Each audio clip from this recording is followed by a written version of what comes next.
다음은 이야기입니다. 그러니까 각 종교에는 그 종교를 표현하는, 종교를 이제 설명하는 각 이야기나 혹은 신화라고 하죠. 그런 스토리가 다 각자 있습니다. 그래서 이거를 이제 경전이라고 얘기할 수 있고, 또 하나의 민간 신화라고 할 수 있고, 또 비유라고 또 볼 수 있습니다. 예를 들어서 각 종교에는 그 종교의 교리가 담기고 있는, 또 종교를 역사를 담겨 있는 그런 경전들이 다 있죠. 저 월드 스크립처라고 하는데, 그쵸? 그래서 그 경전에 보면 이야기가 다 있습니다. 그쵸? 그래서 그 이야기를 보고 종교를 또 바라볼 수 있게 있는 것이죠. 또 하나는 이 신화입니다. 신화. 여러분들 그 신화 하면은 이제 뭐가 가장 떠오르죠? 그쵸? 그리스 신화죠. 고대 그리스 신화. 제우스 신화라고 하죠. 그래서 제우스 신화나 아니면 또 이집트도 신화가 있죠. 그러니까 대표적인 신화는 이 두 신화가 굉장히 유명합니다. 그래서 고대 그리스 신화와 고대 이집트 신화. 그래서 보통 제우스 신화라고 하고 오시리스 신화라고 합니다. 또 하나는 이제 우리나라는 단군 신화라고 하죠. 단군 신화. 그렇죠. 그리고 저는 이제 이게 언제죠? 2007년인가? 그때 미얀마 갔을 때 태국에서는 이분들은 이제 카렌족이라고 하는데 목에 이제 고리를 끼고 있는. 그러니까 태국 같은 경우에는 보면은 치앙마이를 중심으로 그 북부 지역, 그러니까 미얀마와 그 라오스 쪽에 이렇게 국경으로 되어 있는 그 산에 있는 고지대에 있는 거기를 이제 고산족이라고 하는데 고산족에서 내려오는 또 신화도 있습니다. 이게 굉장히 이제 1800년도에 미국 선교사들이 그 태국 북부 지역으로 이제 가서 선교를 했을 때 굉장히 큰 역할을 했어요. 그 신화가. 그러니까 고산 쪽에 어느 서양인이, 그러니까 노란 머리를 하고 있는 남자가 어떤 황금색 책을 주고 갈 것이다 라는 그런 신화가 선교사님이 오기 전에 이제 고산족들 사이에서 내려오게 된 거죠. 구전으로. 그런데 실제적으로 미국 선교사, 그 태국의 북부 지역에 최초로 온 선교사가 이제 맥길버리 이란 그 선교사님, 이제 미국 선교사님인데 그분이 이제 전도사님이 나왔던 그 파얏 대학교도 세우셨고 여러 또 거기 북부 지역에 있는 병원도 세우신 굉장히 이제 북부 지역의 어떤 개신교의 부흥을 많이 이끌어낸 선교사님이신데 그 선교사님이 들어가고 나서 그 이후에 이제 선교사들이 그 북부 지역에도 고산족도 들어갔을 거 아니에요? 그래서 들어가서 진짜 서양인이 머리가 노란 사람이 성경책을 주고 가더래요.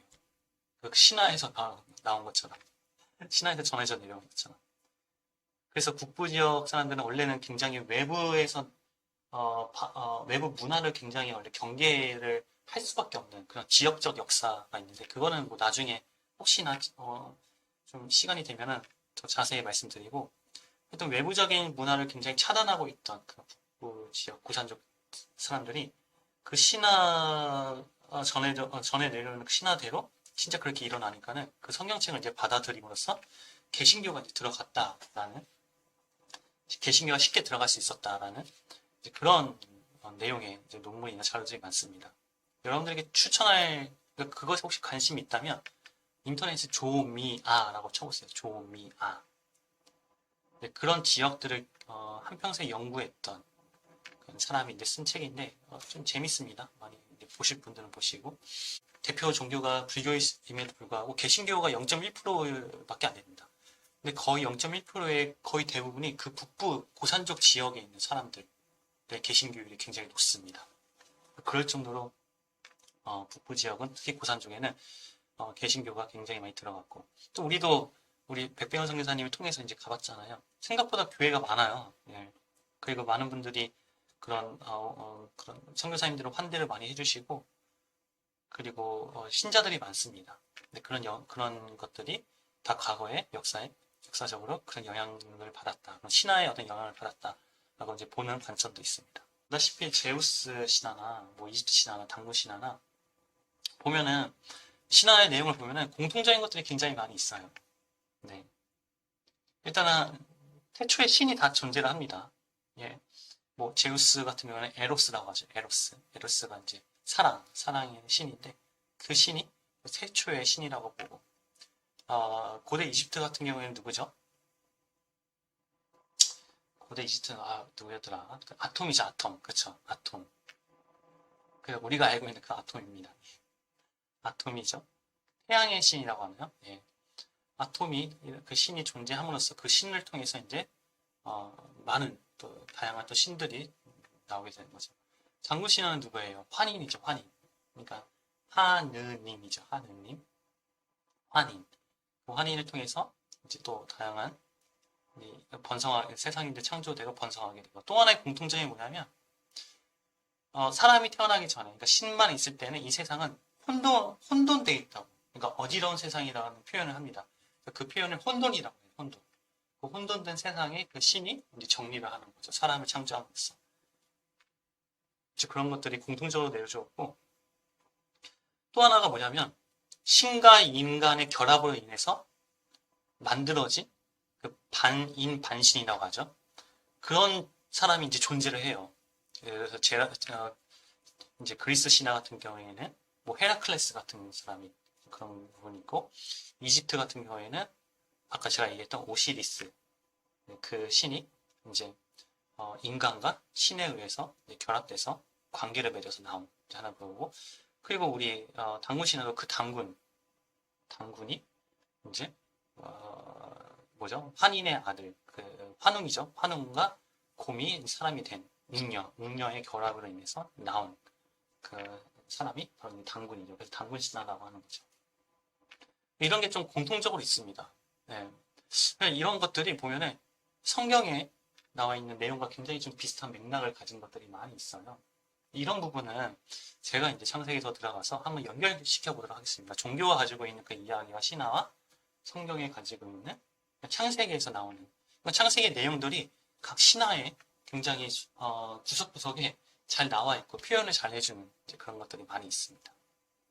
그런 것들을 한번 연결시켜 와서 또 살펴보는 그런 시간을 한번 가져보도록 하겠습니다. 마지막으로 이제 소망, 구원에 대해서 이제 한번 살펴보도록 하겠습니다. 각 종교마다 그 종교가 지향하는 방향성이 다 있습니다. 결국에는 그 끝은 이제 구원이라고 얘기할 수 있고 그 소망이라고 얘기할 수 있고 그리고 각 종교가 가지고 있는 그 고유의 그 표현대로 다 이제 구원을 상징하고 있는데 표현하고 있는데 먼저 이 그림은 이제 어떤 그림인 것 같아요? 성경에서 나오는 탕자의 비유 둘째 아들이 이제 아버지께 돌아와서 아버지랑 하나 되는 이제 그런 모습이죠. 그러니까 개신교적 구원이죠. 하나님과 내가 하나님과 인간이 하나 되는 그 모습. 하나님이 우리 인간의 심령 안에 들어오셔서 내주하셔서 우리의 주인이 바뀌는 그것. 그러니까 그것을 이제 구원이라고 할 수 있는 것이죠. 그리고 개병은 이제 근대화에 형성된 한국 신흥 종교가 가지고 있는 굉장히 중요한 사상이기도 합니다. 개벽 사상이라고 합니다. 개벽이라는 것은 이 단어적 의미로 보면은 하늘과 이제 땅이 완전히 뒤집어 엎어지고 바뀌어지게 되는 것이죠. 그러니까 이 개벽이라는 단어 안에 그 한국 당시 시대적 이제 상황이 이제 반영되어 있어요. 1900년도니까 당시에 이제 일제 치하에 있었던 우리나라가 굉장히 많은 고통과 환란 속에서 이제 있었잖아요. 그런 것들을 어떻게든 극복하고 이겨내기 위해서 이제 많은 독립운동도 많이 일어나게 되고 그런 사상이 이제 담겨 있는 거죠. 지금에 있는 이런 혼란스러운 세상과 이 어려운 상황들을 다시 한번 극복하고 바꿔보자 라는 그런 의지와 의미가 담겨 있는 것이죠. 그래서 그때 많이들 이제 동학을 비롯해서 증산도 지금의 이제 대승진리회, 천리교 같은 그 신흥 종교들이 이제 이어지게 온 건데 그 신흥 종교들이 가지고 있는 구원 사상이 바로 개벽 사상입니다. 이 세상을 완전히 뒤집어 엎는 것이죠. 그래서 평화, 질서, 정리를 평화롭게 하는 질서와 정리를 정립하고 평화를 이 세상에 다시 한번 내리게 하는 그런 사상을 가지고 있습니다. 그런데 생각해 보면은 개신교의 구원관도 개벽이라고 얘기할 수 있어요. 예수님이 이 땅에 오셨다는 것은 이 세상에서 존재하고 있는 지금 잘못된 이런 세계관, 그리고 가치관, 구원관, 그리고 삶의 어떤 관, 이런 것들을 다 바꿔버리려고 오신 것이잖아요. 당시 유대 사회에는 오직 유일신을 철저하게 지키는 그런 유일신 종교였어요. 오직 야훼 하나님만을 섬기는 그분들이 바로 유대인이었고요. 그분들이 얼마나 철저하게 하나님을 섬겼냐면은 그 율법 그대로 철저하게 율법을 지키면서 하나님을 섬겼던 그들을 볼 수 있는데, 근데 그 사회 문화에 갑자기 예수라는 사람이 오셔가지고 당신이 하나님이라고 이제 선포를 해버리는 거죠. 그러니까 유대인들 입장에서는 굉장히 당황스러울 수밖에 없죠. 예. 근데 예수님 입장에서는 그런 하나님이 없는, 그러니까 잘못된 성경관, 잘못된 신앙관을 가지고 있는 그 유대 사회를 완전히 뒤집어 엎기 위해서 오신 분이 바로 예수님이라는 거죠. 그래서 이제 생각해 보면은 성경을 우리가 안다는 것은 하나님을 아는 것이잖아요. 그럼 하나님을 안다는 것은 인간을 정확하게 안다는 것이죠. 그래서 인간을 우리가 성경적으로 이제 다시 한번 정리를 할 텐데, 창세기 들어가서 인간을 성경적으로 어떻게 창조되어 있고, 그리고 지금 현재 인간의 이 모습이 어떻게 구성이 되어 있고, 그러면 그러니까 이 구성된 인간이 어떤 식으로 어떤 원리로서 작동이 되는지를 이제 창세기에 있는 인간의 설계도에 기초를 해서 우리가 이제 보게 되면은, 그러니까 인간을 알기 위해서 이 학문이 이제 발전이 되는데, 그러면 이 인간을 알게 되면은 그럼 이 학문도 자연스럽게 관점이 바뀌어지게 되는 것이고, 그쵸? 이제 핵심이 이제 바뀌어지게 되는 것이죠. 그런 것들은 우리가 창세기에 더 들어가서 개벽 사상에 의해서 창세기를 다시 한번 이제 보도록 하겠습니다. 그래, 이거는 이제 꽃이죠. 네, 극락이라는 꽃입니다. 그래서 불교의 타불이 지금 거하시는 곳이 바로 극락이라고 해요. 정토라고 하죠. 그래서 그곳이 이제 극락. 불교의 어떤 하나의 구원관이라고 볼 수 있고, 그뿐만 아니라 아까 우리가 얘기했다시피 해탈이라고 얘기할 수 있고, 윤회의 삶에서의 해방.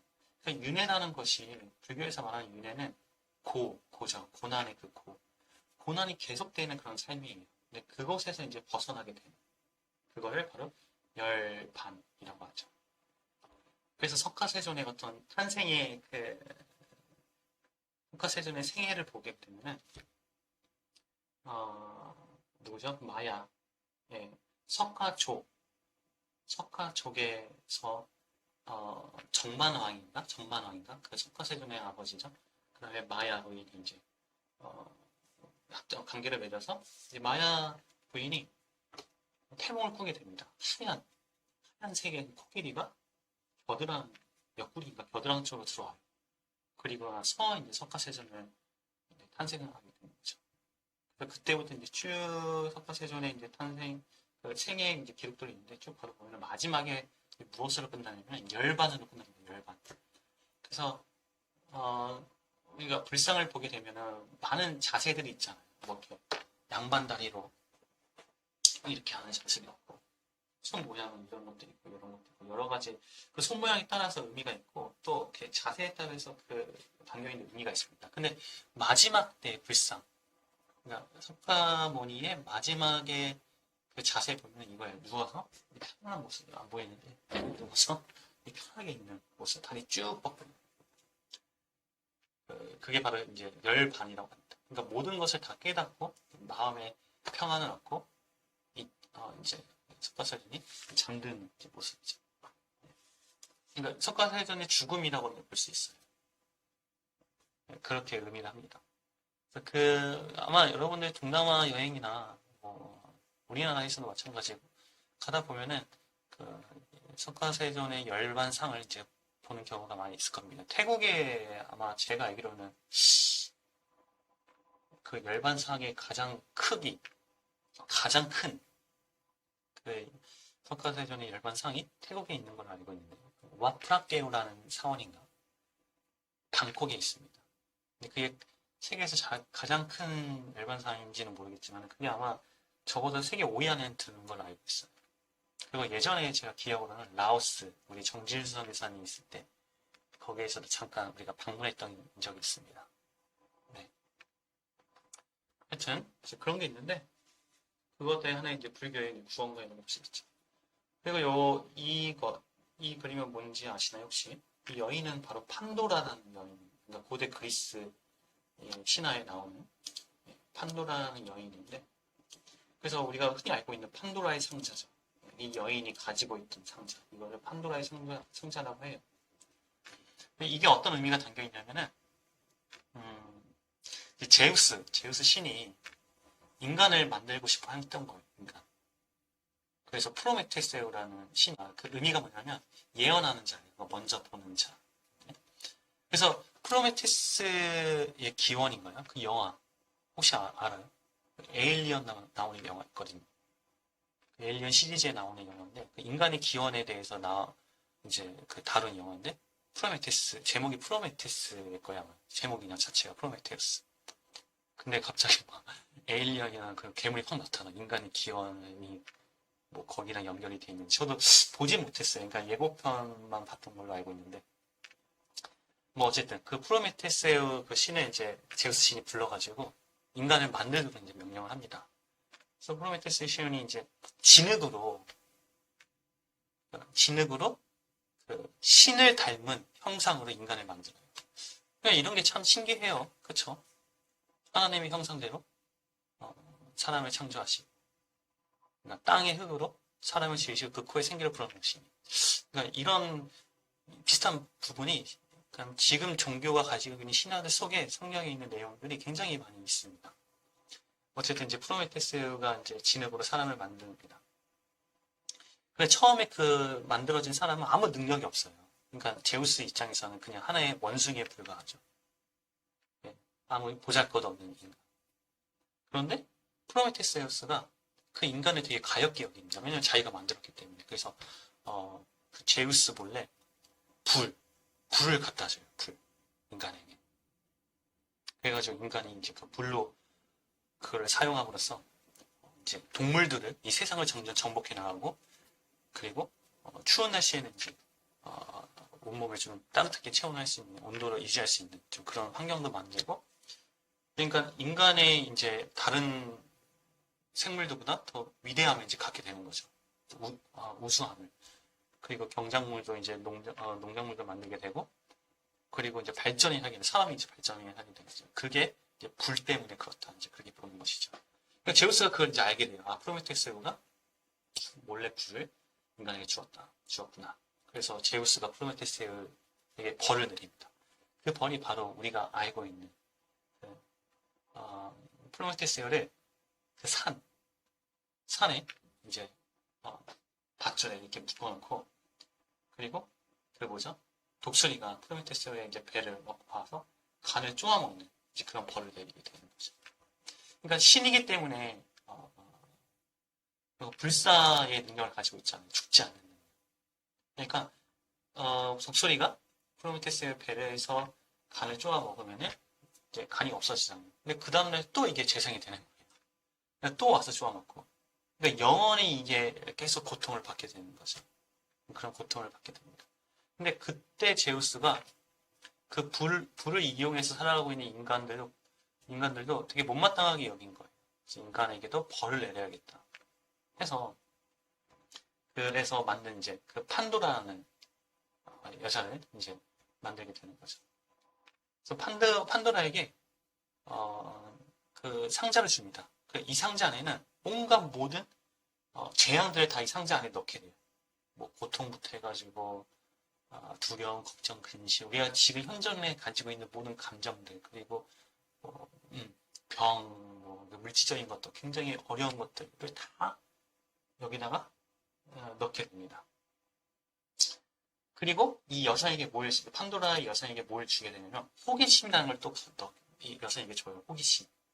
그래서 이 여성을, 이 판도라의 상자를 갖고 있는 여성을 인간 세계에 이제 내려놓게 됩니다. 결국에는, 그리고 이제 그래요. 야, 너 이 판도라의 상자를 열지 마라. 라고 얘기를 해요. 근데 제우스는 이제 그걸 알게 된 거죠. 호기심을 갖고 있는 이 여자는 내가 이 말을 했기 때문에 이건 반드시 열 것이다. 그래서 이제 여자는 인간 세상에 와서 이 상자를 열게 됩니다. 근데, 그러니까 이 상자를 여는 순간에 뭐가 튀어나와요? 그 안에 있던 모든 재앙들이 다 튀어나게 되는 거죠. 그래서 이후에 인간 세상에 이제 죄악들이 막 넘쳐나게 되고, 그리고 막 재앙이 넘쳐나게 되고, 이제 그렇다. 이제 그래서, 인간에게 이제, 인간이 죄인이 되는, 이 판도라의 상자 때문에 죄인이 되는, 이제 그렇게 된다고 그리스 신화에서는 얘기를 하고 있습니다. 근데 마지막에 이 여성이 판도라의 상자를 이제 그 닫아요. 근데 그 안에 뭐가 있었냐면 바로 희망이 있었어요. 희망. 예. 무슨 말이냐면 그럼에도 불구하고 이 희망이 있었기 때문에 이 죄악과 재앙과 이 고통 속에서 인간은 이 희망 하나로 살아남을 수 있고 살아갈 수 있는 원동력이 될 수 있다. 라고 해서 하나의 또 소망, 또 하나의 또 구원관으로 또 이제 볼 수 있게 되는 거죠. 판도라의 상자가. 네. 그래서 지금까지 이제 종교에 대해서 이제 이것 말고도 각 종교마다 가지고 있는 구원관이 너무나 다르고 많습니다. 그래서 대표적인 어떤 소망, 종교의 소망이나 종교가 가지고 있는 지향하는 그런 방향성, 그리고 구원관에 대해서 잠깐 이제 살펴보도록 하겠습니다. 자, 창세기 32주차, 이것으로 마치도록 하겠습니다. 우리가 이번 시간은 그런 종교 범주에 속해 있는 것들, 종교를 구성하고 있는 것들, 처음에 뭐였죠? 현상, 그 다음에 세계관, 그 다음에 이야기, 그 다음에 소망, 구원, 이 부분에 대해서 우리가 이제 한번 다뤄봤는데, 그러니까 지금 우리가 다뤘던 것뿐만 아니라 굉장히 많은 현상도 있고, 또 많은 그 종교만이 가지고 있는 세계관의 종교도 있고, 또 각 종교가 가지고 있는 소망, 즉 구원이죠. 구원도 굉장히 각기 다르고, 그리고 이야기, 신화들, 전설들 굉장히 많습니다. 그런 경전에 가지고 있는 이야기들이나, 그러니까 이런 것들을 우리가 봄으로써 인간과 종교는 굉장히 깊은 관계를 가지고 있습니다. 그러니까 인간이 살고 있는 공동체나 문화가 있으면 그곳에는 반드시 종교 아니면 종교적인 것들이 내재화됐든 어떤 현현에서 눈에 보이든 그렇게 나타나고 있다는 것을 우리가 이제 볼 수 있고, 그래서 종교를 우리가 봄으로써 결국에는 우리의 목적이 뭐냐면 인간을 아는 거예요. 인간은 왜 종교를 가지게 되고 왜 종교를 가질 수밖에 없고, 그리고 인간을 왜 종교적인 인간이라고 하는가. 그 종교학자들 중에서 이런 얘기를 해요. 동물과 사람의 다른 점은 동물은 종교를 가지고 있지 않다. 하지만 인간은 종교를 가지고 있고 종교적인 성향을 가지고 있다. 이제 이 부분에 대해서도 우리가 창세기에 들어가면서 창세기와 종교를 이제 계속 비교하면서 이 부분도 굉장히 좀 명확하게 우리가 좀 정리할 수 있는 부분이기도 합니다. 그래서 여러분들 한 일주일 동안 지금 우리가 이제 다뤘던 것, 그리고 지난주에 했던 것 이렇게 이어서 다시 한번 시간이 되면 보시고 한번 생각을 좀 잠시 좀 정리를 해줘도 괜찮을 것 같다는 생각이 듭니다. 좋습니다. 그래서 2주차, 창세기 32주차 이것으로 마치도록 하겠습니다. 안녕.